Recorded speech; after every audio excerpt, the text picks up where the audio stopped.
한국 신랑들은 무슨 ATM 기계냐. 맨날 처가에서 돈 달라. 신부가 돈 달라면 돈 줘야 돼.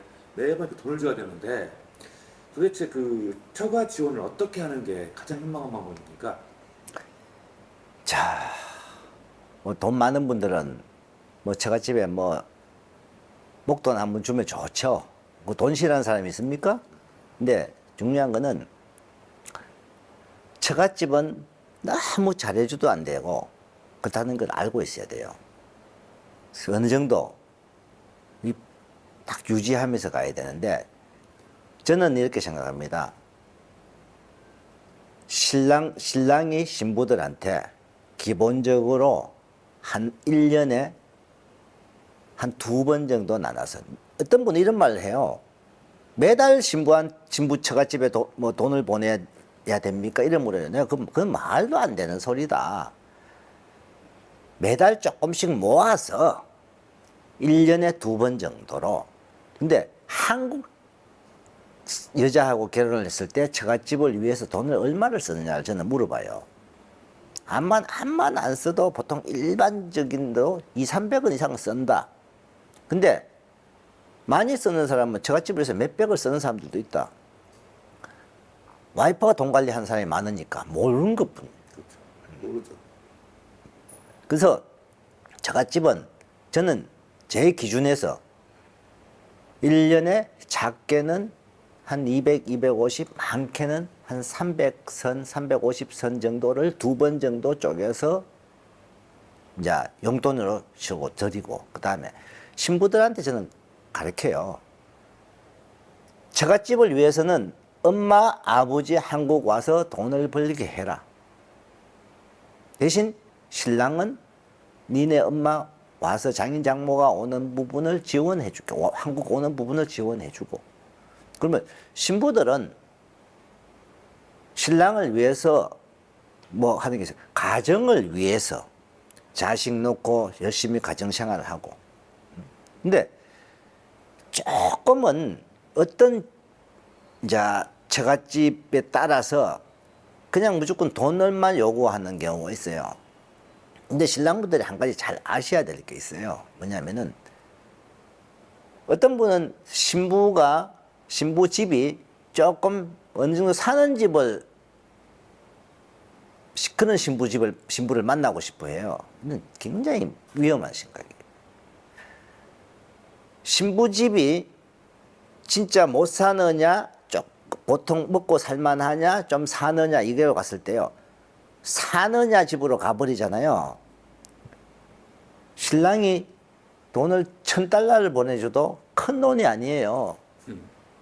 그래서 그걸 알아야 돼요. 근데 사람은 누구나, 자, 2층 집에 사는 사람은 3층짜리 집을 짓고 싶고, 3층짜리 사는 사람은 5층짜리 더 큰 빌딩을 짓고 싶은 게 사람 욕심이잖아요. 특히 이 베트남 사람들도 마찬가지예요. 자기들이 먹고 살만한데도 뭐 한국의 사회가 좀 도와줘갖고 집을 뭐 몇 층짜리로 탁 새로 짓고 싶다, 이런 생각도 있을 수 있잖아요. 그러다 보니까 그렇게 되는 게 있어요. 그러면 필요하면 본인들이 와서 벌어 가세요라고 먼저 이야기를 해야 돼요, 신랑분이. 우리는 신부들한테 그렇게 가르쳐요. 니네 엄마, 아버지 한국 와서 돈을 벌어 가도록 하라. 그렇게 하면 되는데, 근데 무조건 돈으로만 메꾸려고 하다 보니까 처갓집에서도 돈 손벌려, 와이프도 손벌려 소리가 나오는 거죠. 그러니까 ATM이라는 소리가 나와요. 예. 근데 그 ATM이라는 소리는 한국에 사는 사람들보다 실제 베트남에 사는 한국 교민들 쪽에 더 많이 나오죠. 한국 사람은 다 돈이 많은 줄 알아요. 현금이 펑펑 쏟아지는 줄 알아요. 그 때문에 사실상 와이프하고는 처음부터 어느 정도 기본적으로 부모들한테 이렇게 해준다 이야기를 하고, 그러고 애기 이제 태어나고 이렇게 엄마 아빠 베트남에서 한국 와서 돈을 벌어 가도록 하자, 이렇게 이야기가 돼야 돼요. 저희가 좀 회사에서 신부들한테 그렇게 교육을 시킵니다. 근데 그런 부분에 신경 쓰고 싶지 않은 신랑들이 많을 것 같아요. 그렇지 않으려면 신부한테 어떻게 교육시켜야 됩니까? 장인 장모 초청해서 이렇게 하는데 그거 싫어할 사람은 없거든요. 대신에 와이프한테 내가 1년에 돈 얼마 줄게 이거는 이야기할 필요가 없는 거예요. 그냥 자기 기준에서만 하면 되는 거예요. 그래서 저희는 제가 딱 우리 신랑분 교육을 할 때 정확하게 본인이 되는 능력 되는 범위에서 월 20만 원이도 되고 30만 원이 되고 40만 원이든 알아서 신부 통장을 하나 만들어서 매달 모아주라고 합니다. 모아주면은 그걸 모은 걸 넣어서 신부가 알아서 부모님한테 보내줄 수 있도록. 생활비 외에. 그렇죠. 나중에 필요할 때 목돈을 주려고 그러면은 뭐 돈 한 뭉티기 나가야 되잖아요. 근데 본인 능력이 되는 범위 내에서 20만 원이 되면 20만 원, 30만 원이 되면 30만 원, 40만 되면 뭐 더 좋겠죠. 신랑 경제적인 능력 범위 내에서 신부 통장에다 매달 모아주면은 신부는 그걸 차곡차곡 모아서 부모님이 필요할 때 보내주라 이거. 그리고 그 외에는 설 때는 별도로 신랑분이 조금 더 보태 한번 주고 설치라고. 베트남은 이 설이 1년에 한 번밖에 없는 명절이니까 그렇게 딱 기준을 전 신랑분한테 사실 가르칩니다. 그 다음에 반드시 첫 번째 신부가 들어왔을 때 첫 달 될 때는 부모님들한테 딸 보내주셔서 고맙습니다. 용돈이나 하십시오. 하고 기본적으로 용돈 한번 보내드리라고 합니다. 그거는 저는 모든 신랑들한테 제가 그렇게 가르칩니다. 그러니까 이 돈 보내고 하는 것 때문에 이 오해가 엄청나게 많잖아요. 근데 한국 결혼 해보시면 자 한국 결혼해서요 10년 20년 살다가 이혼하신 분들 예?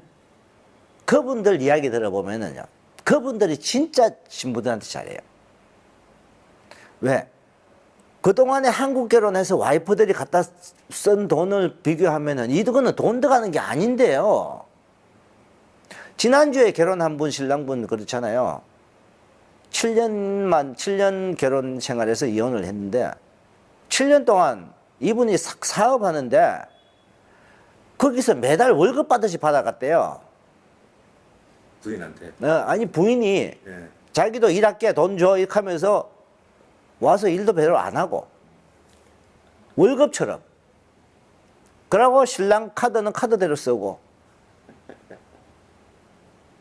그러니까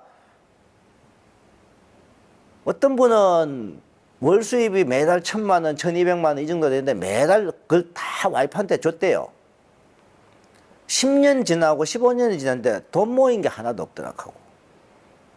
그렇게 말하는 신랑들. 응? 월급처럼 꼬박꼬박 갖다 쓰고 거기다가 또 카드까지 신랑 또 쓰고. 근데 베트남 신부들이 남편 카드 퍽퍽 끓는 신부가 어디 있어요? 없어요. 저도 제 와이프한테요. 제 법인카드 하나 줘놨어요. 2달, 석 달 뒤에 한번 뭐 몇만 원짜리 한번 쓸까 말까예요. 안 써요. 필요하면 뭐 나가봐 카드 쓰세요. 근데 한국에 가 있을 때는 애들 병원비가 든다든지 이러면 카드 써요. 근데 베트남에서 안 써요, 보면은. 근데 한국 신부들은 아니잖아요. 그렇죠. 분명한 거는 그분이 ATM기라 소리 듣는 것도 한국 여자한테 쓰는 돈에 베트남 신부한테 쓰는 돈은 절반도 안 된다는 사실을 반드시 알아야 돼요. 자, 저도 제 와이프한테 내가 생활비나 별로 용돈이나 뭐 이런 거 조금 많이 준다고 생각을 하는 사람 중에 하나인데 과연 한국 사람에 비하면 내가 많이 주는 거 절대 아니에요. 그래서 ATM기라는 생각은 버려야 됩니다. 왜? 본인이 돈 관리를 하고 본인이 돈을 주니까 많이 나가는 것처럼 뭔데 그게 싫으면 한국 사람처럼요 와이프한테 베트남 신부한테 경제권 다 맡겨보세요. 못 맡길걸요 절대. 안 되죠. 예. 근데 한국 여자한테는 다 맡기고 나중에 돈 모아놓은 거 없어도 부부싸움 하고 하긴 하잖아요. 저도 용돈 받아 살았습니다. 그러니까요.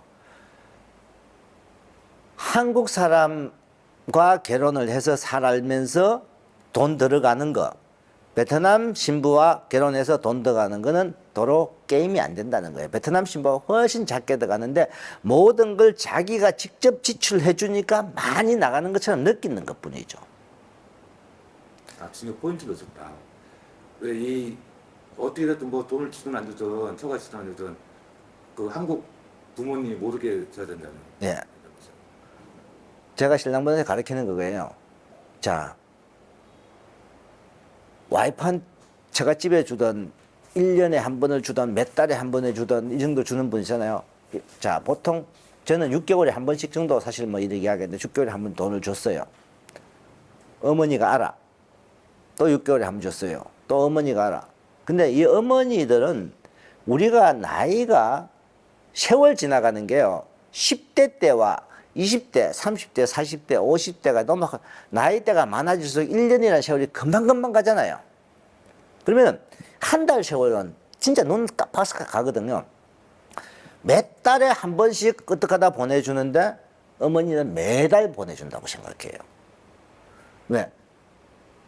한 5, 6개월 전에 보냈는데 이번에 또 돈을 보냈는 걸 어머니가 그랬으면 또 보내나? 이 소리가 나옵니다. 그러면 어머니도 생각해. 무슨 돈을 매달 보내노? 절대. 그래서 내 부모한테는 내 처갓집 어떻게 해준다는 걸 절대 말하지 말고 비밀로 한. 그래야 신부가 시어머니한테 미움 안 받는다. 그래서 처갓집 도와주는 건 비밀로 붙이고, 그리고 내 부모한테 주는 용돈은요, 절대 내가 주지 말고 내 와이프를 통해서 주고요. 와이프 보고. 저는 사실 저도 어머니한테 내가 생활비는 좀 드리지만은 제 와이프하고 어머니한테 집에 같이 가잖아요. 명절 때든 뭐 어떻게 단위로 같이 가면은 항상 현금은 제가 빼가지고 와이프한테 직접 주라 합니다. 그래야 와이프도 또 어머니한테는 면목도 서고 그러다 보니까 자기 시어머니 시아버지한테 주는 용돈은 반드시 신부를 통해서 주고, 베트남에 보내는 거는 시어머니 시아버지 모르게 해라. 저는 이게 진리입니다.